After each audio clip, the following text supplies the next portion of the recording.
Bonsoir à toutes et bonsoir à tous. Ce nouveau dialogue autour des Jeux olympiques, évidemment, au Collège de France, nous conduira aujourd'hui en Grèce antique, mais aussi en même temps, et c'est cela qui est intéressant, à la charnière des 19e et des 20e siècles. Car écoutez bien, ces Jeux olympiques modernes sont bien une réinvention, on le sait désormais, mais aussi une rêverie de la France et de la Grèce, des rêveries conjointes, pourrait-on dire, à partir des vestiges que les fouilles archéologiques exhument par milliers, peut-être même par millions, du sol grec à cette époque. Car, une fois découverts, ces vestiges sont évidemment analysés, ils sont classés, et ils sont aussi dessinés. Et ces dessins, réalisés par un certain Émile Gilliéron, sont au cœur de la séance de ce jour avec Vinciane Pirenne de Forges. Bonsoir. Bonsoir Emmanuel. Professeur du Collège de France, titulaire de la chaire Religion, Histoire et Société dans le monde grec antique, et Christina Mitsopoulou, qui est enseignante à l'université de Thessalie, qui est chercheuse associée à l'École française d'Athènes et co-commissaire de l'exposition que vous avez peut-être déjà vue, mais que je vous enjoins à aller voir au musée du Louvre, L'Olympisme, une invention moderne, un héritage antique. Et effectivement, dans ce titre, il y a bien tout ce dont nous allons parler ce soir. Alors, il faut peut-être commencer par imaginer pourquoi la découverte de ce fonds, pourrait-on dire, Émile Gilliéron, son dépôt à l'École française d'Athènes, font que nous avons une autre vision de cette période que nous croyions connaître, et en particulier d'une période qui mettait en avant un personnage, celui de Pierre de Coubertin, mais qu'on va, dans cette séance, accompagner de bien d'autres personnes. On ne les citera pas tous, on les citera tous, mais on ne développera pas pour chacun d'entre eux son curriculum vitae, mais néanmoins, c'est bien un groupe de personnes qui, à partir de la fin du XIXe siècle, vont inventer et réinventer les Jeux olympiques. Un petit mot sur Émile Gilliéron pour commencer, Christina Mitsopoulou, et puis ensuite je donnerai la parole à Vinciane Pirenne de Forges. Merci. Alors, juste deux mots sur Émile Gilliéron. Émile Emmanuel Gilliéron, il est originaire de Suisse. C'est un artiste qui a travaillé sur l'archéologie de la Grèce entre 1876 et 1924, où il est mort. Il a laissé son fils qui a fait le même travail. Et il est lié à quasiment toute découverte archéologique en Grèce durant sa vie athénienne. Et les archéologues les connaissent très bien, le grand public pas tellement. Mais je pense qu'avec cette exposition, on va les faire un peu plus connus qu'avant. Et alors, parmi effectivement les personnages qui sont de près ou de loin en relation avec Pierre de Coubertin, il y a quelqu'un qui a été célèbre, qui est peut-être moins, Vinciane Pirenne de Forges aujourd'hui, oui. Dans cet établissement. Absolument. Il s'appelait Michel Bréal. Et en fait, Michel Bréal a été professeur au Collège de France. Il a été élu en 1866 et puis il a pris sa retraite en 1905. Et donc pendant toute cette période, il a enseigné la grammaire comparée dans cette enceinte, enfin avant sa rénovation. Il a enseigné la grammaire comparée et c'était quelqu'un qui a vraiment énormément compté dans cette réinvention de certains aspects des concours olympiques. Et donc voilà, c'est aussi une manière de justifier que cette séance se place sous l'égide du Collège de France, puisque, à sa mesure, le Collège de France a participé à cette réinvention par l'intermédiaire de Michel Bréal, dont on va vous parler de façon un petit peu plus précise dans un instant. Alors, justement, vous dites réinvention, on le sait, d'ailleurs, Pierre de Coubertin ne s'en cachait pas. C'était bien une réinvention des Jeux olympiques qu'il avait espéré, donc en particulier lors du congrès de 1894, juste à côté d'ici, à la Sorbonne, qui a lancé effectivement la possibilité que ces Jeux existent en 1896 à Athènes. Mais dites-nous d'abord, vous qui êtes spécialiste de religion dans la Grèce antique, en quoi cette réinvention gomme, pourrait-on dire même biffe, totalement une partie de ce qu'était, voire peut-être la partie la plus importante de ce qu'étaient ces concours antiques dont il s'inspire. Bien, comme vous l'imaginez, c'est un portrait contrasté que je suis amenée à faire régulièrement depuis qu'on parle de Jeux olympiques à Paris. Donc, que vous dire à cet égard? Peut-être la première chose, c'est qu'il y a évidemment une différence fondamentale entre les jeux modernes et les concours antiques. Et vous remarquez déjà que dans le vocabulaire, je fais une distinction entre cette appellation moderne de jeu et celle de concours, dans la mesure où les concours antiques ne sont pas des jeux, au sens que nous donnons à ce terme. Ça, c'est le premier point. Le deuxième point, il faut savoir qu'il n'y a aucun concours antique qui ne soit tenu en dehors d'un sanctuaire et à une autre occasion qu'une fête en l'honneur d'un dieu. Donc un concours, c'est fondamentalement une offrande à une divinité. Donc tous les concours de l'Antiquité, depuis la période archaïque jusqu'à la période romaine, c'est une manifestation que nous qualifierions de religieuse. Alors bien sûr, ce n'est pas que cela, il ne faut pas minimiser non plus cette effervescence autour des exploits de figures remarquables et puis l'effervescence de la fête en soi. Mais néanmoins, l'arrière-plan, c'est toujours une démarche rituelle. Donc ça, c'est vraiment fondamental. Autre point qu'il faut souligner, en tout cas dans les premiers siècles, c'est-à-dire période archaïque et puis le début de la période classique, donc on est entre, grosso modo, entre le 7e et le 5e siècle avant notre ère, ce sont évidemment les élites qui participent à ces concours. Quand vous travaillez au champ toute la journée, vous n'avez pas le temps de vous entraîner pour aller ensuite participer à ces concours. Donc il y a là un effet que nous qualifierions aujourd'hui de classe, extrêmement marqué.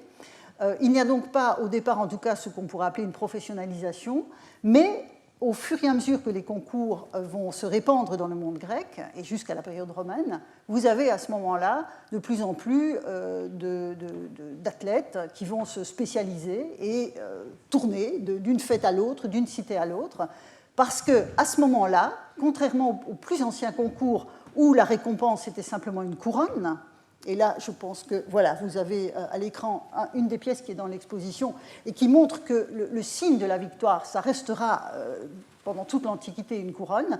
Mais de laurier, de chêne ou d'autre chose. C'est ça, en fait, ça dépend de l'endroit. C'est-à-dire, pour les plus anciens concours, à Delphes, en l'honneur d'Apollon, on recevait une couronne de laurier. À Olympie, en l'honneur de Zeus, on recevait une couronne d'olivier. Au jeu de Némée, toujours en l'honneur de Zeus, on recevait une couronne d'une sorte de céleri sauvage, dont on a le terme grec, mais la plante est un peu difficile à définir. Au concours de l'isthme, pour Poséidon, là c'était l'isthme de Corinthe, oui, pardon. C'était une couronne d'abord de céleri et puis de pain. Donc vous aviez un végétal qui identifiait l'endroit où vous aviez remporté la victoire. Donc c'était les concours les plus prestigieux et donc les plus immatériels, en tout cas en première instance, en termes de résultats, je dirais, de prix. Mais ça, et ça on aura l'occasion d'en reparler, ça a évidemment donné aussi au vainqueur un très grand prestige dans sa cité. Aujourd'hui, on représente son pays aux Jeux Olympiques. Dans l'Antiquité, on représentait sa cité. Donc ça, c'est encore une distinction. Et puis, peut-être un dernier point que je pourrais souligner, c'est que nous mettons évidemment l'accent dans le vocabulaire que nous utilisons en parlant de Jeux olympiques, et c'est la volonté des réinventeurs de l'opération, nous mettons en avant le site d'Olympie. Mais fondamentalement, évidemment, et l'idée de Jeux olympiques. Mais dans l'Antiquité, les concours olympiques, ils n'avaient lieu qu'à Olympie. On est bien d'accord. Donc on ne parlait pas de concours olympiques à Némée ou à Delphes ou ailleurs. Donc il y avait une localisation extrêmement forte. Aujourd'hui, c'est les concours olympiques partout. Donc là aussi, il y a un décalage par rapport aux données antiques. Et puis la dernière chose que je voudrais souligner, parce que c'est assez fondamental sur le plan documentaire pour le point qui est le nôtre aujourd'hui, il faut aussi bien se rendre compte que la moisson des objets mis au jour à Olympie comportait finalement très peu d'iconographie. En revanche, le corpus des images athéniennes était déjà très large et bien connu.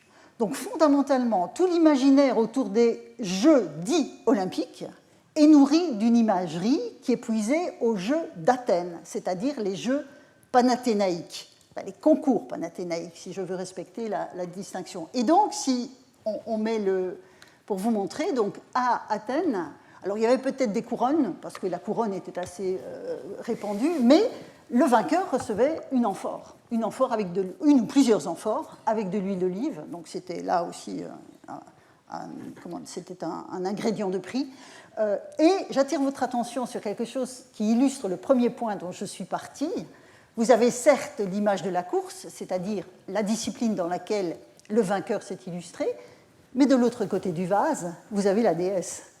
Donc c'est une preuve par l'objet, je dirais, du caractère indissociable de l'arrière-plan religieux et de la performance dont il s'agit. Et donc ça, c'est cet imaginaire-là qui va infuser les réinventeurs des Jeux olympiques. Un imaginaire qui tout de même se place à la fin du XIXe siècle, dans une France et peut-être une Grèce, on peut en parler aussi, où ces questions de religion sont différemment perçues que dans la Grèce antique dont vient de parler Vinciane Pirenne de Forges.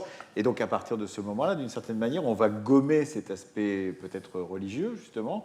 On va peut-être laïciser ces objets et laïciser ces jeux tels qu'ils sont réinventés par un groupe, et c'est ce que vous apportez dans votre travail, Christina Mixopoulou, c'est un groupe qui discute, qui débat, qui échange entre la Grèce et la France sur ce que va être cette réinvention.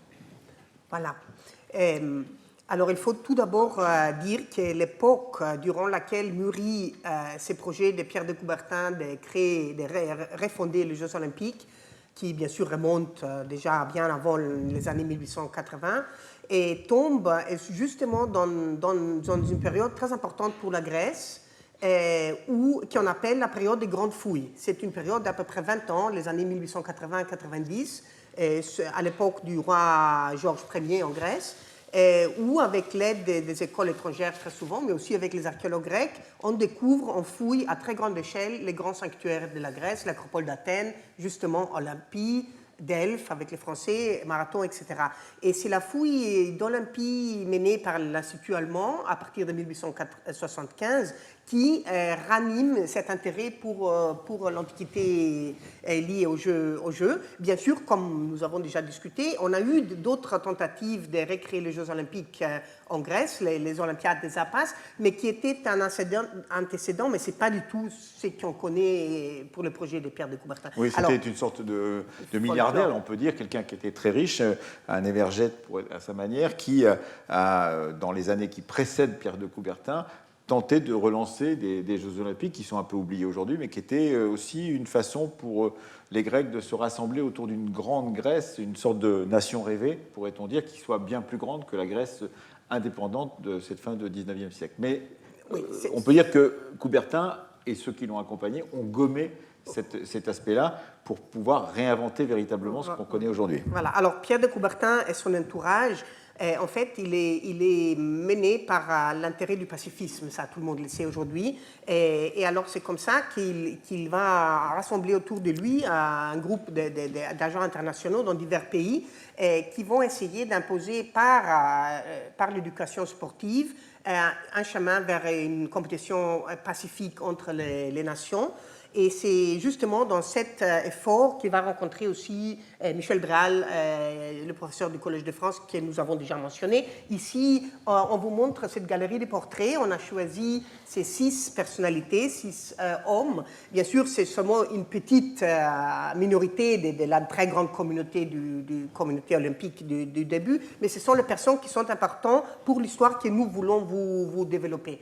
Et alors, on commence avec Pierre de Coubertin, que, à mon avis, tout le monde connaît ici. À côté de lui, on voit Michel Bréal, qui est un très grand philologue, linguiste, spécialiste de la mythologie comparée, et justement la personnalité sur laquelle on va plus discuter ensuite.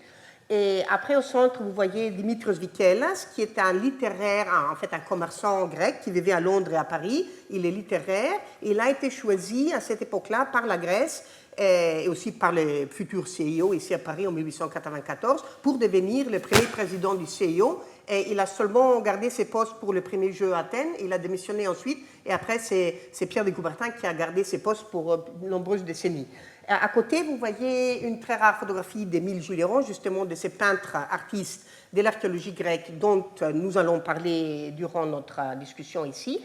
Et après lui, vous voyez un autre monsieur qui n'est pas du tout connu en France, mais en Grèce d'ailleurs non plus beaucoup aujourd'hui, mais à part les chercheurs, il s'appelle Spiridon Lambros. C'était un historien, c'était le chercheur et professeur qui a vraiment créé le narratif historique qui soutenait la continuité entre la Grèce antique et la Grèce contemporaine. Et il travaille au Palais du Roi, avec Juilleron aussi, et ce sont les chercheurs qui en fait ont construit le narratif historique de la Grèce. Il est un très grand agent pour la création des Jeux olympiques en Grèce. Et à côté, vous voyez Edmond Potier, qui est un archéologue français, qui est un conservateur au musée du Louvre, qui était aussi à Athènes, archéologue dans sa jeunesse. Il a connu probablement Émile Juilleron, et c'est notre contact vers le musée du Louvre. Et c'était comme ça qu'il a eu cette idée d'organiser cette exposition au musée du Louvre, justement parce que c'est le contexte franco-hellénique qui a développé l'iconographie que nous avons étudiée ici. Voilà donc les personnages autour de Pierre de Coubertin qui vont réfléchir ensemble, échanger. On a d'ailleurs beaucoup de lettres entre les uns et les autres qui vont permettre de comprendre comment, dans ce petit milieu franco-grec, eh bien, va naître cette idée de l'olympisme moderne. Alors, arrêtons-nous peut-être sur Bréal, voilà, dont on a parlé en ouverture. Tout à fait. Voilà. Donc, vous avez plusieurs représentations à l'écran, à différents moments et en différents endroits, dont le Jardin du Luxembourg d'ailleurs. Et donc, Bréal, comme je le disais tout à l'heure, a été professeur au Collège de France, et c'est vraiment quelqu'un de très important pour tout ce qui concerne ce qu'on appelait dans le programme du Collège de France. On peut peut-être passer à la... Donc voilà, là vous avez quelques dates, et puis cet amusant tableau qui reprend en fait la photographie de la diapo précédente. Donc vous voyez cet homme dont on va parler autour des compétitions sportives et qui n'a pas vraiment le profil d'un sportif. Et donc si on prend la diapo suivante, voilà, on a repris ici quelques intitulés de cours. Donc vous voyez que c'est sa période d'activité au Collège de France, et c'est aussi la période où va mûrir ce projet de la réinvention des Jeux olympiques. Et donc vous voyez qu'il est engagé sur des questions de grammaire comparée, de linguistique, de syntaxe des langues indo-européennes, avec néanmoins chaque fois, dans les séminaires qu'il donnait ici au collège, un intérêt tout particulier pour les textes latins, les textes grecs. Donc ça reste un philologue classique, fondamentalement, Michel Bréal, avec un intérêt pour Homère aussi, sur lequel on reviendra. Et puis, j'ai aussi le plaisir de souligner ici, vous voyez ce rapport à la phonétique dans le cours de 1896-97, avec... en se référant aux données de la phonétique expérimentale. C'est-à-dire qu'on voit vraiment dans la charge de Bréal et dans ses intérêts ce qui est une des devises du Collège de France, c'est-à-dire la recherche en train de se faire. Et si vous avez la curiosité, alors pas après ceci parce que le collège ne sera plus ouvert à ce moment-là, mais si vous revenez dans l'enceinte du collège, il y a pour le moment dans nos murs une exposition qui s'appelle À bras le corps et qui fait justement le pont avec toute une série d'expériences qui ont été menées par tout un groupe de professeurs du collège, dont Michel Bréal, autour de ces questions de phonétique expérimentale et le rapport à la linguistique. Donc, de ce point de vue-là, Bréal est vraiment quelqu'un de particulièrement intéressant, et c'est dans cette période d'activité au collège que va se déployer ce dont Christina va nous parler. Alors, vous dites sûrement, mais qu'est-ce que ce Bréal, spécialiste de phonétique vient faire dans l'histoire des Jeux Olympiques? Mais on ménage le suspense, et maintenant c'est à vous. On ménage, si vous le savez déjà.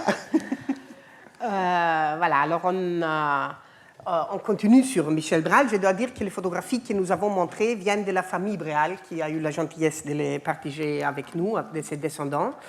Et alors, je vais vous transférer un peu en Allemagne parce qu'en fait, Michel Bréal, il est né à Landau, qui est dans le Palatinat, en Allemagne, pas très loin de Strasbourg. Et il était originaire d'une famille française juive Son père, il s'est assimilé dans le système français. Après, il a fait le droit en Allemagne et en France. Alors, il travaillait dans le monde allemand. Et Michel, le jeune Michel, qui est né en 1932, a grandi initialement avec la culture allemande à l'école. Il avait une très bonne expérience des écoles allemandes. Et après, quand son père est mort, ils ont déménagé dans le côté français. Il a été formé à Metz et ensuite à l'école normale ici à Paris, avant de devenir très très jeune professeur au Collège de France à 32 ans. Et ici, je vous montre sa maison natale à Landau, que je vais en fait visiter l'année dernière. Et il a toujours une plaque sur cette maison qui maintenant appartient à une banque, parce que le souvenir de Michel Bréal est très très vif dans cette ville. Et justement, je mentionne ici une société Michel Bréal qui fonctionne autour d'un cercle universitaire à Landau, avec nombreux membres qui publient depuis des 20 ans une longue série d'articles et de volumes au sujet de Bréal. Ils ont chaque année une conférence en honneur de Bréal. Et cette année, à l'automne, en octobre, ils auront une course de marathon en honneur de Bréal, parce qu'il faut vous le dire maintenant, Michel Bréal, il est l'inventeur de la course du marathon. Alors c'est pour ça qu'on en parle tellement. Et alors, je dois aussi remercier ses collègues qui m'ont beaucoup aidé avec leur bibliographie et qui contribuent aussi dans le catalogue. Il faut donc dire que le souvenir de Michel Bréal est bien plus vif à Landau qu'il ne l'est ici même, d'une certaine manière. Je pense que le Collège de France connaît très bien la valeur de Michel Bréal, mais c'est vrai que les grands publics, et même en Grèce, on connaît la coupe Bréal, mais on ne sait pas vraiment qui est Bréal. Alors en fait, donc nous, voilà, le travail on rattrape ça. était de mettre un peu de lumière sur cette personnalité pour expliquer comment un chercheur philologue linguiste a pu inventer une chose qui mobilise des millions de sportifs au monde aujourd'hui. Et alors, pourquoi nous parlons de Bréal? En fait, ici, vous voyez deux messieurs. Ici, c'est Émile Julieran que je vous ai déjà montré, c'est notre artiste. Mais il avait un petit frère qui s'appelle Jules Julieran. Et Jules Julieran, il était devenu linguiste, dialectologue. Il vient aussi de Suisse. Il a étudié avec Gaston Paris et Michel Bréal, ici à Paris. Et il est devenu ensuite, grâce à l'aide de Gaston Paris et de Bréal, professeur à l'École pratique des hautes études. Et ils ont eu beaucoup de contacts aussi avec l'abbé Rousselot, qui était justement aussi impliqué dans l'atelier de la phonétique expérimentale de Michel Bréal, de la chaire de Michel Bréal, ici au collège. C'est juste pour vous montrer qu'entre les dialectologues Jules Julieran, qui a écrit une très grande œuvre avec nombreux volumes sur l'Atlas linguistique de la France, qui est quand même une étude basique sur le patois français, parce qu'il faut dire que Michel Bréal, il était préoccupé par l'importance de la langue maternelle. Et comme il voulait réformer les études scolaires à tous les niveaux, au primaire, au secondaire et au supérieur, et pour le primaire, il avait beaucoup lutté pour le droit des enfants de s'exprimer dans leur langue maternelle. Et c'est à cause de ça qu'il a soutenu Jules Julieran, qui justement était intéressé dans le dialecte. Ce que nous voulons montrer, c'est que probablement il y a eu des contacts invisibles entre le monde grec et Émile Julieran, qui est sur le front des fouilles en Grèce, et Paris, par son frère Jules, parce qu'on n'a aucune preuve qu'Émile Julieran a jamais rencontré Bréal. C'est que nous savons, parce qu'on les lit par son travail, on l'interprète par l'iconographie de son travail, c'est qu'Émile Julieran comprend les idées, les théories de Bréal, et il les réalise sur le niveau iconographique. Et nous allons montrer certains exemples pour ça. Et alors, pour revenir encore un peu à Michel Bréal, je continue ici. C'est que cet chercheur, à part son excellence sur le niveau scientifique précis, c'était un homme qui était voué à l'idée du pacifisme, justement parce qu'il avait vécu et grandi entre le monde français et allemand. Et il faut rappeler que les Jeux olympiques modernes naissent suite à la défaite française contre l'Allemagne à la guerre de 1870. Et tant Pierre de Coubertin, qui est plus jeune que Bréal, chacun de son côté, avait observé les systèmes scolaires en Grande-Bretagne pour Coubertin et en Allemagne pour Bréal. Et ils avaient compris que dans ces deux autres systèmes, la gymnastique et disons l'athlétisme et le sport, ils faisaient partie du cursus d'éducation des jeunes, tandis qu'en France, ce n'était pas le cas. Alors, on avait voulu faire des réformes. Et c'est pour ça que Pierre de Coubertin lance cette initiative pour l'amateurisme initialement, qui est seulement ensuite devenue l'idée olympique. Ça, très très brièvement. Et il faut alors dire que Bral, qui n'était pas du tout membre du CIO, il avait été invité par Pierre de Coubertin et il avait prononcé les discours Altius, Sitius, Fortius au premier congrès olympique ici à la Sorbonne. Dans un mois, ça sera 130 ans depuis cette date. Et cette devise, c'est devenu la devise olympique. La phrase, elle n'est pas de Bral, elle vient du père Didon, mais Bral l'a fait une phrase olympique. Alors, il faut dire donc que si on n'a pas... Oui, il faut la traduire peut-être. Oui. Plus haut, Oui, plus plus vite, haut. plus fort. Voilà. Si, c'est donc encore la devise olympique, même si on a rajouté, je crois... Ensemble. Ensemble, voilà, ensuite. Mais il faut aussi dire que si on n'a pas de traces des échanges entre Jules Gilliéron et Bréal, enfin, et Émile Gilliéron et Bréal, l'un étant à Athènes, l'autre étant à Paris, on a des traces, évidemment, d'un dialogue soutenu entre Bréal et Pierre de Coubertin. Voilà, absolument. Les deux, ils sont tout le temps en contact. Et bien sûr, Bréal soutient Pierre de Coubertin à toutes les étapes de la création de son idée olympique. Alors justement, ici, je ne montre pas la lettre même, mais juste le texte. Nous avons la fameuse lettre fondatrice de la course du marathon. Bréal, il fait ses vacances à Glion, près de Montreux en Suisse, en septembre 1994. Et il écrit à Pierre de Coubertin une lettre dans laquelle il a l'idée suivante. Puisque vous allez à Athènes, voyez donc si l'on ne peut organiser une course du marathon au Pnyx. Cela aura une saveur antique. Si nous savions le temps qu'a mis les guerriers grecs, nous pourrions établir le record. Je réclamerai pour ma part l'honneur d'offrir la coupe de marathon. Pardon pour ces lignes écrites au galop dans une chambre d'auberge. Et alors, cette lettre, on l'expose maintenant au musée du Louvre et elle vient accompagner cet fameux objet qui revient pour la toute première fois à Paris depuis l'époque de sa production, en 1895-16, qui est alors la fameuse coupe Bréal, que Michel Bréal a dotée au premier vainqueur de la course.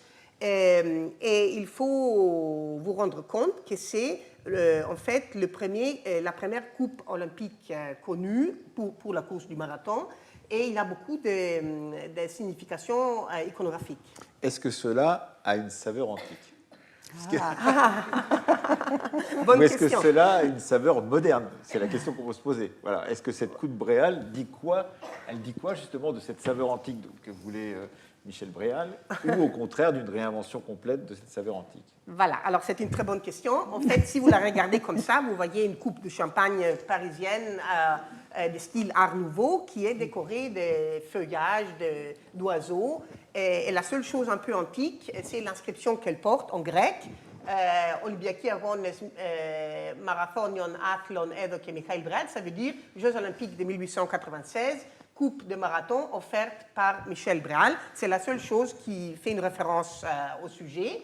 Et si on a beaucoup d'observations, on peut voir qu'il s'agit en fait d'un paysage lacustre avec des oiseaux, avec des roseaux. Et ici, on vous a mis une photographie du paysage de marathon. Ce qui est très intéressant, c'est que Bréal a choisi ces décors d'un paysage lacustre au lieu de montrer une scène figurée. Et c'est justement parce qu'il fait référence à une information qu'il a lue dans Pausanias, qui est un écrivain du IIe siècle après Jésus-Christ, qui nous dit que les Perses ont perdu la bataille des marathons parce qu'il y avait beaucoup de marécages dans la région, et ils sont tombés dans le marécage et ils sont morts. Et alors, à cette époque-là, il y avait des chercheurs, des archéologues allemands justement, qui avaient restitué une très fameuse fresque, un tableau antique qui montrait la bataille des marathons. Et c'était un livre qui était publié justement la même année que Bréal a eu cette idée. Probablement, il a été influencé.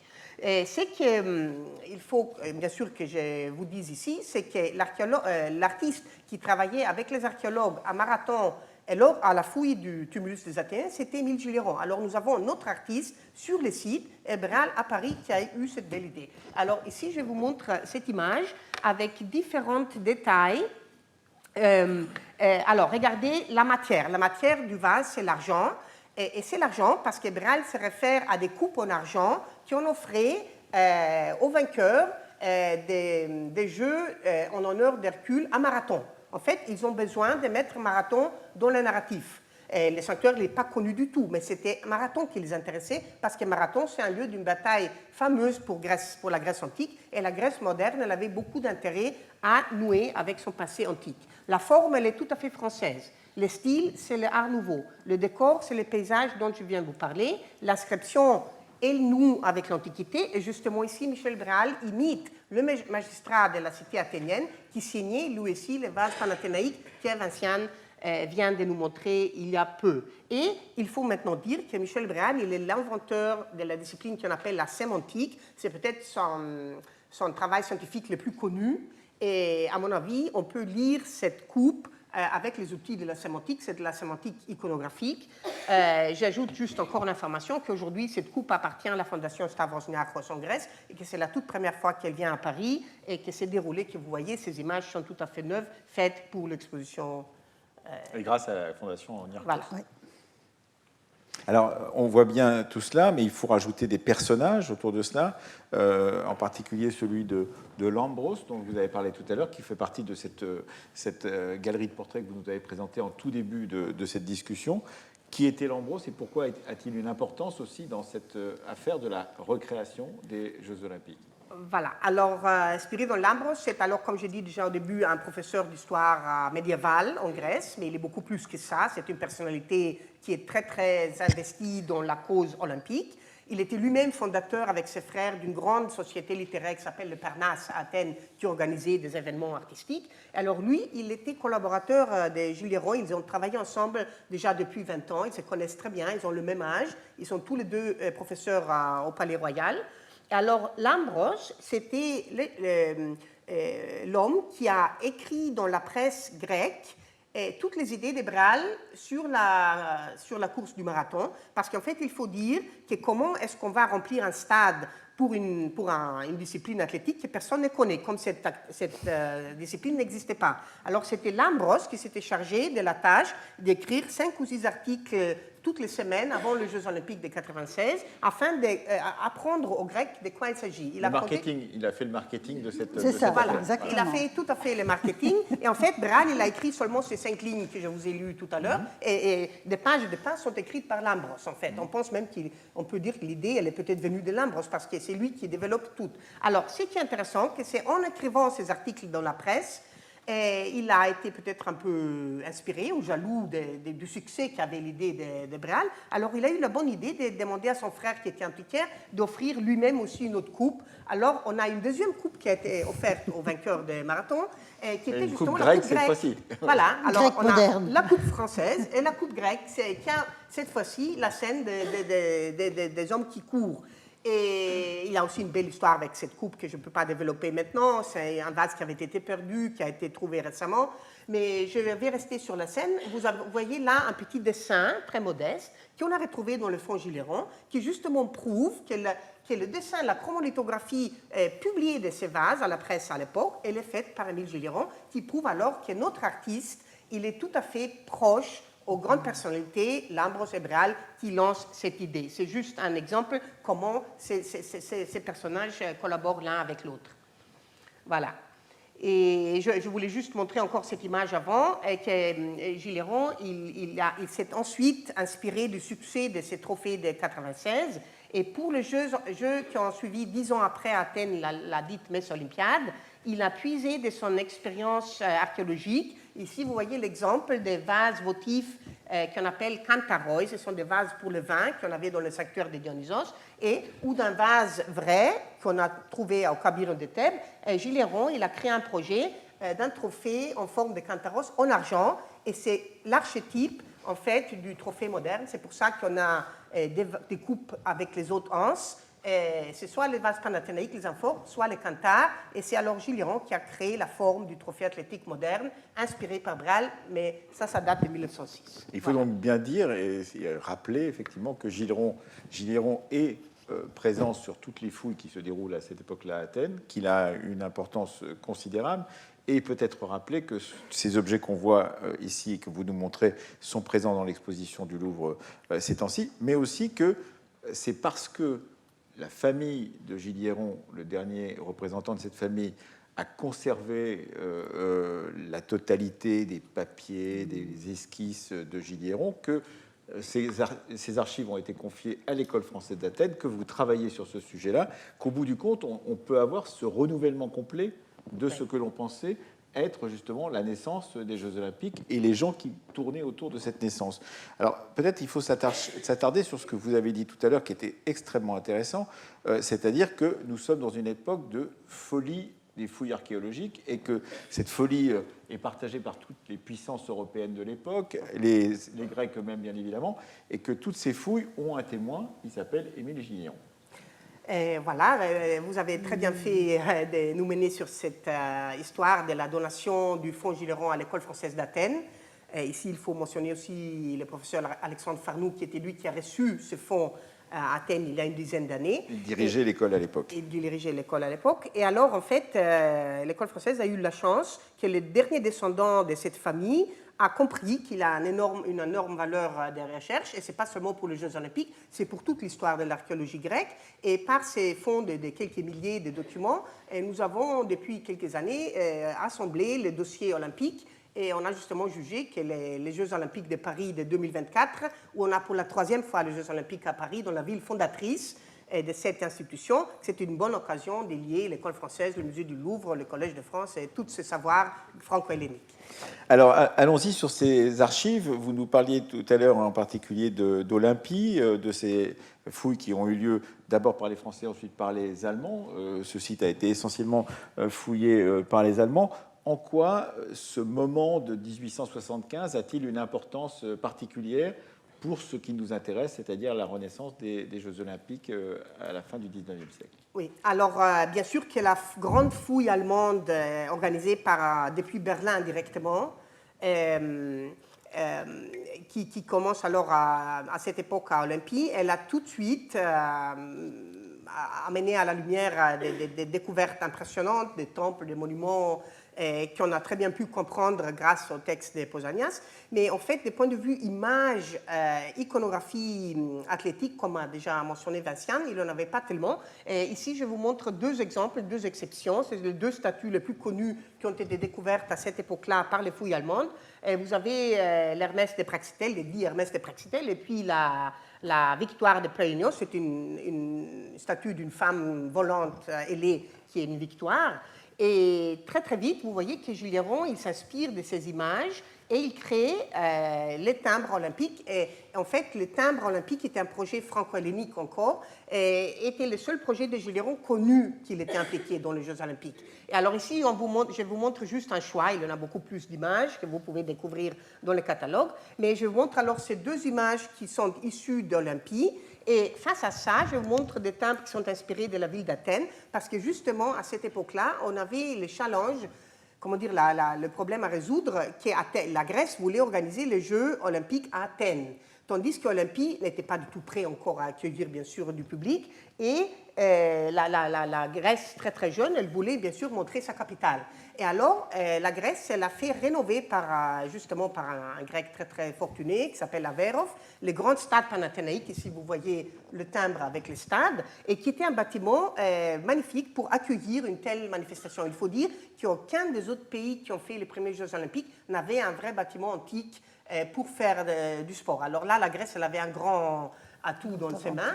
Et alors, c'était Émile Gilles Héron, justement, l'artiste, qui était appelé par un comité grec en collaboration avec l'imprimerie nationale française, Mouchon, qui était le graveur français, à créer cette série fameuse de timbres, qui était la façon aussi de financer les Jeux olympiques. Oui, c'est-à-dire que les philatélistes qu'il y a dans la salle, il y en a peut-être, ne savent pas qu'effectivement, cette série olympique, donc gravée par Mouchon et puis surtout dessinée par Gilles Héron, a été la manière de financer. Aujourd'hui, on a du sponsoring avec des grandes marques de boissons sportives ou non sportives. Mais à l'époque, c'était donc pour le petit royaume grec, avec des difficultés de trésorerie à la fin du XIXe siècle qui étaient considérables, il fallait financer cela. Et ce sont donc ces timbres qui ont fini par être le financement principal de ces Jeux olympiques. Oui, c'était une partie du financement, bien sûr, mais les Jeux olympiques, ils ont fait un crédit, en fait, par les gouvernements grecs grâce à ces timbres. Mais je pense que les philatélistes doivent le savoir, c'est les autres qui savent pas. Parce que c'est des Vous avez raison, vous avez raison. très connus. Voilà, ici juste un exemple, comment on met alors Héraclès dans l'iconographie, parce qu'il avait un argument pour lier Athènes et Olympie, parce que comme normalement c'est Zeus à Olympie et on a Athéna à Athènes, ça ne marchait pas. Alors on a mis en avance la figure d'Héraclès, qui est l'héros fondateur des Jeux olympiques à Olympie. Alors on l'a beaucoup montré à Athènes aussi pour faire ces liens. Alors ici vous voyez un timbre qui est inspiré d'un vase grec qui est au Musée national d'Athènes, qui a été dessiné justement par Jules Héron et qui montre la même scène que la métope du temple de Zeus à Olympie avec les pommes des Hespérides. Et c'est juste un exemple pour montrer comment ils ont essayé de s'attacher sur l'iconographie d'Olympie. C'est ce qu'on appelle une récupération. Absolument, et ce n'est pas du tout sportif ça comme sujet, c'est pas du tout sportif. Et avec Bréal qui a écrit une thèse sur Hercule et Cacus, c'est-à-dire la version latine d'Héraclès. Et donc on voit bien que même pour ce point-là, il y a quelque chose qui fait référence au travail de Bréal. Voilà, je ne veux pas toujours ramener la couverture à Bréal, mais quand même. Oui. Si, mais on est au Collège de France. Derrière. Et ici, alors, je vous montre... C'est une grande couverture, parce qu'elle va d'Athènes à Paris. Mais, donc la couverture est large. Couverture. Là, vous avez cette magnifique photographie qu'on a trouvée dans le fond Jules Héron, justement, où on a le jeune artiste assis sur un âne, et derrière, vous voyez la montagne des Pendeli, qui se trouve à l'est d'Athènes, et derrière cette montagne se trouve la plaine de Marathon. Et c'est juste pour montrer qu'il s'est promené vraiment dans toute l'Attique, et il était, parmi autres, alors l'artiste qui a participé à la fouille de Marathon et du tumulus. Et ici, je vous montre un dessin qu'on a identifié dans le fond, où Jules Héron, il a fait un croquis du paysage du Pentélique, du sanctuaire de Dionysos jusqu'à Marathon. Et il a même une photographie de lui-même, de sa femme et d'un spécialiste de la topographie attique allemand, Milchhofer, qui sont assis sur la même exèdre que vous voyez ici. Ils sont là. Alors, on est vraiment très sûr qu'ils ont visité ensemble ces sites. Et le même site a été visité en 1888 par Dimitros Vikelas, qui était le futur président du CIO, probablement avec Jules Héron, parce qu'il utilise les mêmes termes qu'est le dessin de Jules Héron, mais même s'ils ne sont pas allés ensemble, c'est le même contexte. Et là, déjà, Vikelas, il s'intéresse à Marathon. Avant les fouilles, il dit, voilà, il faut développer une route pour que les visiteurs puissent aller visiter Marathon. Et c'est après que l'État grec a organisé la fouille. Après, on a découvert les tumulus avec les morts athéniens en 1890-11, où Jules Héron était participant. Et 3 années après, Bréal a eu son idée. Alors, c'est pour ça que nous suggérons que ce contact entre Émile Jules Héron et les fouilles et Paris et Bréal, et peut-être aussi par le biais de son frère. Mais par où est passé Philippides? Alors, ça, c'est c'est la seule question qui vaille, non? La question éternelle. Il a forcément laissé des traces. Voilà. Alors, malheureusement, il n'a laissé aucune trace. On ne sait même pas si c'était Philippides. Cette histoire, elle est très, très, très compliquée. On ne va pas vraiment en parler. Mais ici, sur le dessin, vous voyez qu'il a un petit chemin. Et en fait, on a très peu d'images de ce paysage de l'époque. Alors, c'est précieux de voir qu'il avait déjà un petit sentier qui descendait à Marathon. Mais il faut dire qu'à l'époque, on ne savait pas si le dit Philippides, ou comment il s'appelait, était couru par la montagne ou par la plaine. Et je vous montre une carte avec le trajet, comment dire, le chemin de la course du marathon actuel, qui commence à Marathon, qui longe la côte et qui va ici par la plaine par Athènes, tandis que la montagne que je vous ai montrée avec Jules Héron, c'est ici, et alors on pense que dans l'Antiquité, il avait couru par la montagne, mais c'est un chemin beaucoup plus compliqué qu'on n'avait pas osé utiliser à l'époque du 19e siècle. Alors vous nous avez dit que Jules Héron, on savait que c'était lui qui avait participé à la fabrication des timbres. Ça, c'était connu, mais en fait, ce fonds Jules Héron qui est arrivé à l'École française d'Athènes et sur lequel vous travaillez, Christina Mitsopoulou, il est plus riche que cela, et beaucoup plus riche, et d'une certaine manière, il rend le travail de Jules Héron à propos de ces Jeux olympiques beaucoup plus vaste que ce qu'on pensait auparavant.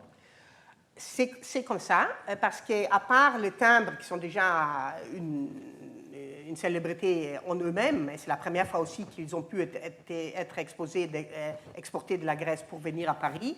C'est un grand honneur qu'on peut les exposer ici à Paris, où ils ont été imprimés en fait. Mais à part ça, Jules Héron, il a fait des cartes postales. Ici, vous voyez une esquisse pour l'arrivée du marathon pour 1906. Ça, c'était relativement inconnu. Mais surtout, il a fait l'image olympique par excellence, qui est la couverture de l'album olympique, de l'album commémoratif olympique de 1896. Et ça, c'est un document qui, jusqu'il y a quelques années, sur le site du CIO du Musée olympique à Lausanne, c'est noté comme étant d'un artiste anonyme. Alors maintenant, nous mettons le nom d'Émile Gilleron sur cette visuel, et pas seulement on l'identifie, mais on le décompose du point de vue iconographique, parce qu'on l'étudie pour la première fois avec les outils de l'iconographie archéologique, parce que nous sommes des archéologues. Alors ici, vous voyez que sur cette architecture imaginaire qui est assez rigolote, si je peux me permettre de dire ça, vous voyez ici une femme habillée à la grecque de l'époque, dans une architecture imaginaire qui est bien sûr une allusion à l'Acropole et au temple d'Athènes à Niké, qui est la victoire. Alors cette femme, c'est Athéna, c'est la victoire, c'est la Grèce moderne. Mais au-dessus, vous voyez, il y a un relief avec une frise continue. Si on ne la regarde pas bien, on croit que c'est une allusion à la frise du Parthénon. Mais en fait, on commence à rire parce que ce sont des petits amours qui font des poutis, qui font des gestes sportifs. Et en fait, c'est un sarcophage d'enfant qui est au musée du Louvre. Et maintenant, on l'expose au musée du Louvre. Et là, on voit que Gilleron s'est vraiment inspiré des antiquités qui sont au Louvre, comme il avait lui-même fait ses études à l'école des Beaux-Arts à Paris. Et après, il y a un autre petit détail. Ici, il y a un petit bonhomme. Et si on l'aura agrandi, c'est un petit Héraclès qui étouffe les serpents. C'est le tout petit premier travail d'Héraclès. Et en fait, quand j'ai vu ça au départ, je me suis dit, mais c'est pas possible, ça n'a rien à voir avec la sculpture de l'Acropole, pourquoi? Et après, j'ai réalisé en fait que c'est un pré-iconographique d'une statue qui se trouve à Naples. En fait, la statue, ça c'est juste une copie moderne qu'on expose. L'original, c'est en bronze, c'est une statue du XVIe siècle, qui est une copie d'une statue romaine qui a été perdue. Et alors, Gilleron, il avait travaillé à Naples, il l'avait vu, alors il fait les prêts de cette image, il les met sur la base qui soutient l'échafaudage, parce qu'en fait, c'est les fondateurs des Jeux Olympiques, jeunes, comme le jeune État grec, qui va confronter l'exploit des Jeux Olympiques. Et c'est justement comme ça que je pense que Bréal et puis Gilleron, comme dessinateur, créent cette sémantique, cette iconographie olympique.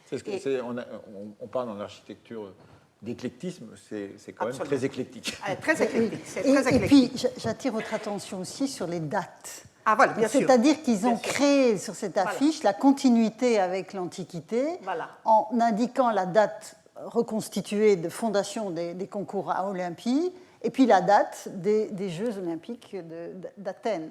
Et donc, vous voyez encore ce mélange entre la notion d'olympisme, qui fait référence à Olympie, dans un cadre qui est totalement athénien. Enfin, une Athènes rêvée, mais c'est Athènes. La référence est athénienne. Et le professeur qui était justement l'architecte de cette continuité, c'est Lambros. C'est Lambros, voilà. Et Lambros, voyez, d'ailleurs, il signe ses livres aussi avec Pierre de Coubertin. Il est un des écrivains de ses livres. Voilà, c'est vraiment le think tank qui a créé l'image des Jeux Olympiques modernes. Voilà. Alors ici, c'est encore justement Vincennes, voilà. C'est la thèse de Michel Bréal, soutenue à la Sorbonne en 1863, qui s'appelle Hercule et Cacus, mythologie comparée. Et alors, vous voyez combien Héraclès, il revient après dans l'iconographie olympique, et pensez à la course de marathon encore liée à Héraclès. Mais j'ai une question pour vous deux, d'une certaine manière, mais est-ce que ça n'est pas, au-delà de ce petit cercle que vous étudiez pour l'instant, Christina Mitsopoulou, est-ce que ça n'est pas partagé par l'ensemble des érudits, par exemple, fervents de la Grèce antique, de l'époque, d'une certaine manière? Est-ce que plus largement, cette question de la mythologie comparée, vous avez parlé tout à l'heure de philologie comparée, d'indo-européen, etc. Est-ce que tout ça, c'est pas tout compte fait le bain culturel dans lequel tout érudit important de l'Europe occidentale de cette époque-là baigne? Oui, bien sûr. Et on a, à la même période en Angleterre, on a le rameau d'or de Fraser qui sort, qui est aussi une espèce de vaste fresque de mythologie comparée. Donc tout à fait, c'est l'esprit du temps, assurément. Il y a quand même une exceptionnalité dans la démarche ici, c'est que ça aboutit concrètement à une sorte de... Oui, enfin, ce qui est conçu comme une résurrection et qui est une invention. Et ça, évidemment, c'est exceptionnel. Mais ce qui est aussi intéressant, c'est de voir les enjeux. Il y a deux choses, en fait. Il y a à la fois cette idée d'une Grèce un peu rêvée, fantasmée. Il y a les questions de mythologie comparée, de linguistique indo-européenne, etc., qui infusent le contexte. Il y a ces fouilles archéologiques, Christina l'a dit. Et j'attire votre attention aussi sur un point qui pour faire sourire je dirais, le côté francophone de l'affaire. Si on a la victoire de Paionios et l'Hermès de Praxitèle à Olympie, en 1896, l'Aurige sort de terre à Delphes. Et donc les Français ont leur athlète, oui. C'est-à-dire l'Aurige de Delphes. Donc vous voyez, il y a vraiment une collision là. On sait combien par les travaux de Bénédicte de Savoie, par exemple, la bagarre archéologique autour de Néfertiti en Égypte est importante, et que la Grèce, que l'Allemagne et la France sont dans cette émulation, on va dire. Oui. Et là, l'Aurige, c'est fantastique, c'est la même année. C'est la même année. Et donc, il n'y a pas simplement, effectivement, Héraclès, il y a aussi ce qui nous plonge le plus profondément, pourrait-on dire, Christina Mitsopoulou, dans l'histoire grecque et dans ce qu'on en connaît dans les brumes les plus lointaines, c'est-à-dire dans Homère. Absolument. Alors, c'est la prochaine image. Merci pour la balle. C'est normal, quand on parle de sport, c'est normal de se passer la balle. Voilà. Et alors ça, c'est une aquarelle inachevée qu'on a découvert dans le fond. En fait, on ne sait pas ni sa date, ni à quoi elle était destinée.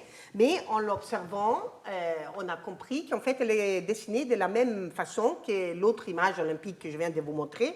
Alors, on suppose que c'est un projet d'affiches olympiques aussi, parce qu'il faut dire, on les utilise maintenant comme affiches, mais à l'époque, c'était juste des couvertures des livres. Les affiches olympiques existent seulement à partir de 1912. Mais les CIO, aujourd'hui, ils présentent cette image comme affiche. Voilà, alors c'est peut-être un visuel pour la messe olympiade, parce que justement... Alors, il faut expliquer la messe olympiade, parce que ça, c'est quelque chose qui est très inconnu. Oui. J'ai découvert en vous lisant, c'est donc une olympiade intermédiaire, des Jeux olympiques intermédiaires. Voilà, on l'appelait les Jeux olympiques intermédiaires, justement, de 1906. C'était l'effort des Grecs de réorganiser le jeu 10 ans après pour fêter les 10 ans passés des Jeux olympiques. Et en fait, c'était une rivalité entre la Grèce et Pierre de Coubertin, parce que la Grèce voulait faire venir les Jeux olympiques en Grèce, tandis que Pierre de Coubertin insistait sur le fait qu'il faut qu'ils voyagent, il faut qu'ils soient chaque fois tenus ailleurs. Internationaliser les Jeux olympiques. Voilà. Mais il faut dire que malgré le fait que Pierre de Coubertin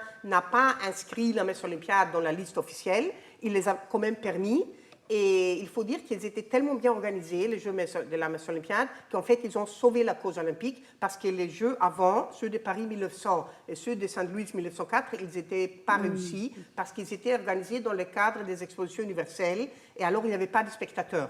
Tandis qu'Athènes, avec son stade, ils avaient la possibilité d'organiser un public et de faire venir beaucoup d'athlètes. Et alors, c'est grâce à la messe olympiade qu'ils ont finalement pu continuer les Jeux. Alors, probablement... ça pourrait être un projet de Gilles Héron pour la messe olympiade, parce que justement en 1906, Bréal publie son livre, qui est en fait son dernier livre pour mieux connaître Homère, dans lequel il explique d'ailleurs que les textes homériques sont peut-être considérés les premiers textes inspirés par les Jeux olympiques, et qu'on les récitait à Athènes dans le cadre des Jeux panathénaïques, à partir de la création du jeu panathénaïque. Et c'est pour ça que nous avons exposé, à côté de cette affiche ou de ce dessin, les bustes d'Homère qui se trouvent au musée du Louvre pour faire plus clair, pour mettre ces messages plus clairement. Et voilà. Et si vous avez peut-être été attentif tout à l'heure aux différentes intitulés de cours et au contenu des cours de Bréal, on voit bien que j'y reviens, excusez-moi, on voit bien que tout au long de cette période, il a son intérêt pour Homère s'est vraiment accru dans les cours qu'il a donnés ici, et avec ce livre sur Homère qui vient couronner l'ensemble de ces séminaires. Donc on voit bien que là encore, il y a une direction commune entre toutes ces personnes. Et donc, je voudrais m'arrêter très brièvement à une question, la question des ingrédients antiques dans la recette moderne. Bon, parce qu'évidemment, c'est une question qui revient fréquemment, et surtout cette dernière semaine avec le passage de la flamme, l'arrivée de la flamme à Marseille, etc. Puis tout son parcours en territoire français. Et donc la question qu'on peut poser, c'est finalement cette flamme, est-ce que c'est une donnée antique ou pas? Bon. Donc juste attirer votre attention sur ce petit dossier, parce qu'il est absolument exempt exemplaire pour la problématique qui nous réunit aujourd'hui. Donc, dans les jeux modernes, le passage de relais de la flamme, il a été mis en place par le Troisième Reich en 1936, pour les Jeux de 1936 à Berlin. On sait donc le passage de la flamme, c'est-à-dire la forme rituelle, parce que c'est un rituel, même s'il n'est pas religieux, cette forme rituelle a été mise en place en 1936 dans le cadre des Jeux de Berlin. Alors, on sait qu'en 1918 à Amsterdam et en 1932 à Los Angeles, il y avait une flamme qui brûlait dans le stade olympique. Mais le processus que nous connaissons aujourd'hui, il vient de 1936. Alors, évidemment, la question, est-ce qu'il y a un arrière-plan antique? Est-ce que là aussi, on a repris quelque chose? Alors, je vous dis tout de suite, dans le cadre des concours, des concours que nous appelons olympiques, néméens, delphiques, ithmiques et puis tous les autres, pas de flamme. Donc là, on oublie, ça n'a rien à voir. Mais il y a peut-être une donnée qui a pu, là aussi, être digérée, fantasmée au départ de données antiques, puisque cette iconographie était quand même déjà largement connue à l'époque. C'est ce que vous voyez ici sur ce vase, ce cratère en cloche à figure rouge. C'est une image de ce qu'on appelait dans l'Antiquité la lampadédromie, c'est-à-dire la course au flambeau. Donc il y avait dans l'Antiquité des courses au flambeau qui étaient des courses relais, où on n'allumait pas le flambeau du relayeur, mais on se passait le flambeau allumé. Et on a un autre vase qui montre l'image et qui est dans le catalogue d'ailleurs. Et donc ici, vous voyez des coureurs qui arrivent à l'autel, puisque nous sommes dans un cadre de rituel religieux. Donc on va allumer la flamme de l'autel en provenance d'un autre autel, où le flambeau a été allumé. Et donc tout cela se fait dans un cadre effectivement ritualisé dans un sanctuaire, mais pas dans le cadre des concours. Ce sont des fêtes, en fait, où des jeunes gens, ce sont en général les éphèbes qui accomplissent ce genre de rituel, vont se passer un flambeau sur une distance qui n'est absolument pas codifiée, dans la perspective d'allumer la flamme de l'autel. Donc, la lampadédromie, Gilliéron s'en s'est saisi, puisqu'on voit bien qu'il s'est inspiré de ce vase-là pour ses timbres. Donc l'idée, je dirais, était dans l'air. Et manifestement, elle a fini par se cristalliser dans ce rituel qui a été mis en place en 1936, mais avec l'intervention d'un grec, et là, tu es mieux armé que moi pour en parler. Voilà, c'est juste pour prendre le relais, comme c'est une lampadédromie. Voilà. Ces timbres, alors, ils datent de 1906. Il est dessiné par Gilliéron. Il copie ces vases qui se trouvent au British Museum, qui on a eu la chance de pouvoir faire venir. Et à l'occasion, je dis que la troisième co-commissaire de l'exposition Violaine Jamais, elle est avec nous ici. Et alors, on a tous ensemble travaillé pour faire venir ces magnifiques œuvres. Alors, le vase, il est maintenant exposé à côté de sa feuille de timbre. Et c'est juste pour dire alors que l'idée en Grèce existe dès 1906. Elle existe d'ailleurs déjà dès 1896, mais on n'en a pas vraiment d'image officielle. Et alors, juste pour montrer que ça a pris encore plus que quasiment 30 ans pour devenir ce qu'est la lampadédromie de 1936. Mais l'idée, elle est déjà là en 1906, et on a l'image de Gilliéron, et on a les vases qui l'ont inspiré. Il y a quelque chose qui est assez passionnant dans cette exposition au Louvre, c'est une petite section autour, et dans le catalogue c'est développé bien évidemment, autour de la question de la réinvention du geste. Parce que la réinvention du geste sportif, il y a quelque chose d'assez formidable, parce que voilà des jeux qui, au départ, sont voulus par un modernisateur qui s'appelle Pierre de Coubertin. Ce modernisateur voudrait faire des jeux de l'époque. Oui. Quand on voit certaines des gravures de l'époque, on voit un vélo, on voit des choses comme ça, donc ça n'est pas véritablement plongé dans l'Antiquité. Et pourtant, et donc, tout simplement parce qu'on ne pratique plus ces sports-là. Donc il faut réinventer le lancer du disque, il faut réinventer le lancer de javelot, il faut réinventer tout un tas de choses qui n'existent pas. Donc il y a toute une section autour de ce travail de réinvention du geste, parce qu'on a complètement oublié que ça n'existait pas et que ça a existé par l'intermédiaire de ces premiers Jeux olympiques. Voilà, ça, alors là, je dois dire que c'est la partie du travail qui a été fait par Alexandre Farnoux, qui est le troisième co-commissaire. Je vais juste dire 2 mots pour répondre à la question. Oui, en fait, c'est la découverte de l'iconographie antique et l'organisation des Jeux en Grèce qui a en fait stimulé ce besoin de recréer les différentes disciplines à l'antique. Ou d'inventer le marathon. Même le marathon, mais même pour le lancer du disque, pour le javelot, tout ça, il fallait les redécouvrir. Alors là, les archéologues et les spécialistes de l'iconographie, ils ont travaillé avec des spécialistes du corps humain, comme par exemple avec Étienne Jules Marais, qui ici au Collège de France avait ce laboratoire de la chronophotographie justement.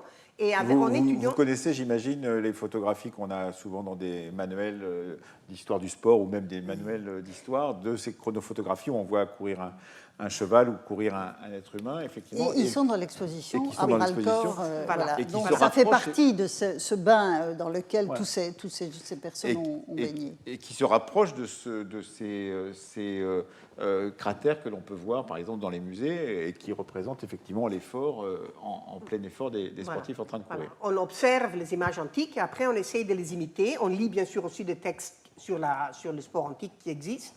Et on fait des expériments, et c'est l'archéologie expérimentale. Et dans l'exposition, on montre ce très beau film de Jean de Rovera, qui est en fait un ballet d'hommes qui imite les gestes athlétiques, qui sont les mêmes gestes qu'on trouve sur le timbre. C'est vraiment très intéressant. Ceci dit, on a aussi montré que, par exemple, le discobol de Miron, qui est le standard, qui a été récupéré par les nazis d'ailleurs pour le lancer du disque, techniquement, ce n'est pas possible de lancer le disque comme cela. Donc on voit aussi le décalage entre l'iconographie antique et puis ce que ça illustre en termes de gestes. Donc là aussi, on voit qu'il y a des décalages intéressants. Ce qu'on appelle librement inspiré d'eux. C'est tout à fait ça. Alors peut-être, on a commencé par cette figure de Michel Bréal, dont on a découvert grâce à vous l'importance dans l'invention du marathon. On va peut-être terminer cette séance avec lui. Oui, alors pour moi, c'était vraiment une magnifique occasion de pouvoir mettre la lumière sur Michel Bréal ici à Paris. Parce qu'en Grèce, on connaît sa coupe, tout le monde parle de Michel Bréal, mais finalement, qui était Michel Bréal? Alors de parler de lui ici au Collège de France, où il était durant très longtemps le professeur de la matière, c'est magnifique. Et moi, en fait, je pense souvent en fait, qu'il y a les athlètes qui courent le marathon ici à Paris. Il faut qu'ils se rappellent du fait que le marathon est une invention d'un Parisien qui vivait boulevard Saint-Michel, qui a enseigné au Collège de France, ici, et qui est mort à Paris, et il a un cimetière au Montparnasse, il a sa tombe au cimetière de Montparnasse. Et il faut dire que sa tombe, elle avait été assez abandonnée, et c'est la fondation Bréal, justement, de Landau, qui depuis plus qu'une dizaine d'années ont essayé, avec la mairie de Paris, de réparer sa tombe. Et quand j'ai visité le cimetière l'année dernière, j'ai découvert qu'il y a un panneau dans le cimetière avec les hommes illustres qui sont là, Belmondo, Sartre, Simone de Beauvoir. Et Bréal, il n'était pas sur les tableaux. Alors là, maintenant, il y a un effort de mettre en fait, le nom de Michel Bréal quand même parmi les hommes illustres du cimetière de Montparnasse. Et voilà, à mon avis, c'est une bonne chose que la ville de Paris se rappelle de lui. Il y a une rue Michel Bréal quelque part à Paris, mais il n'est pas très visible sinon. Et il faut, juste pour finir, encore répéter ça, et je trouve ça très, très important, c'est un philologue que vous avez vu pencher sur ses livres avec sa courte vision et son genou qui lui faisait mal, qui n'était pas du tout sportif, comme a écrit son fils, qui a eu l'idée brillante de créer une discipline inspirée par l'histoire antique qui fait revivre l'homme sportif actuel une histoire légendaire, et qui a été tellement intéressante pour le public actuel qu'il y a des millions de gens au monde qui courent le marathon dans tous les pays du monde et qui sans doute ne connaissent pas l'histoire de Michel Bréal, et que c'est la philologie et les études classiques qui ont donné naissance à une telle activité moderne. On peut dire qu'à 2 pas d'ici, Pierre de Coubertin a restauré les Jeux Olympiques, et ici même, Christina Mitsopoulou a restauré la mémoire de Michel Bréal avec Vinciane Pirenne de Forges. Est-ce que vous voulez poser des questions à nos 2 invités? Oh là là, c'est parti. Merci à toutes et merci à tous, et merci à nos 2 intervenantes. Rappelons que cette exposition est jusqu'au mois de septembre au Louvre, donc cette exposition, que le catalogue qui l'accompagne est absolument formidable pour ceux qui veulent s'intéresser justement à cette question. Je l'ai ici, il est absolument remarquable. Donc olympisme, une invention moderne, un héritage antique. Puis j'en profite pour dire, comme à chaque fois que je suis ici, qu'il se trouve que je suis ambassadeur de la grande collecte du sport. Nous avons peut-être là des gens qui, dans cet espace, ont chez eux des merveilles archivistiques qui permettront aux historiens de demain, aux historiennes de demain, de pouvoir faire des travaux sur l'histoire du sport à partir de ces archives. Si vous avez des archives, allez voir votre centre d'archives départemental, municipal. Ils vous accueilleront très bien pour pouvoir justement permettre de refaire de l'histoire du sport, des photos de compétitions, des archives de vos parents, grands-parents, grands-oncles et grands-tantes qui ont couru dans les années 50 ou 60 des compétitions. Tout cela, ça intéresse les historiens de demain, donc j'en profite pour vous le dire. Essayez de récupérer ça et allez les donner à des centres d'archives publics qui en feront le meilleur usage. Merci à toutes et merci à tous. Et on se retrouve donc le 13 juin pour une discussion sur le sport à la croisée du droit et de l'économie. Ça va être absolument passionnant entre Pierre Rondeau et Laurence Boisson de Chazourne. C'est l'avant-dernière de ces séances.